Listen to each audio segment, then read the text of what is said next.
O que é a dilelerose? A doença de dilelerose é um tipo de fibromatose que aflige os pés. Pessoas com esta doença muitas vezes experimentam um espessamento da fascia localizada na parte inferior dos pés.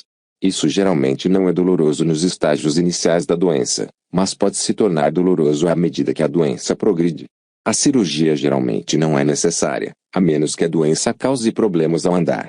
Esta doença é relativamente incomum, e apenas uma porcentagem muito pequena da população sofre com isso.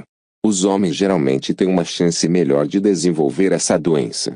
Foi descrita pela primeira vez no final do século XIX por um cirurgião alemão chamado Georg Lederose. A fáscia plantar é o tecido conjuntivo que ajuda a formar o arco do pé. Ele vai do osso do calcanhar até os dedos dos pés. A doença de Lederose afeta essa área do pé, e às vezes é chamada de fibromatose facial plantar. Pessoas com doença de Lederose muitas vezes notam que pequenas massas de tecido anormal estão crescendo nessa área.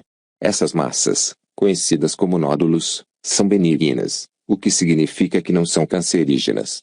Eles normalmente crescem lentamente, e apenas cerca de um quarto dos pacientes que sofrem desta doença encontrarão esses nódulos nos dois pés.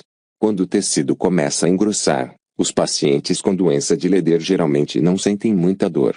Eles podem sentir algum desconforto, no entanto, quando os nódulos são esbarrados no chão ou em um sapato. Eventualmente, os nódulos podem se tornar muito grandes, e às vezes eles começarão a causar dor e, em alguns casos, os dedos dos pés se enrolarão incontrolavelmente.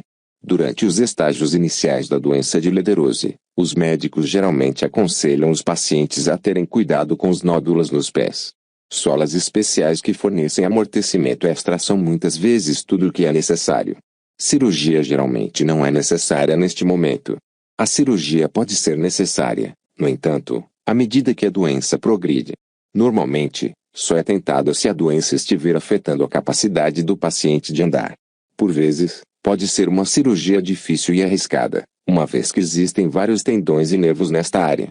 Às vezes, a doença de Lederose ocorre em pacientes que sofrem de outra doença conhecida como morbus Dupuytren ou doença de Dupuytren. Embora sejam duas doenças semelhantes, a doença de Dupuytren aflige as palmas das mãos e os dedos.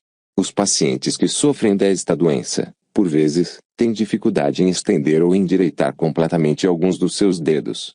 Isso é causado pelo espessamento do tecido sob a pele na palma da mão, o que causa a contração dos tendões.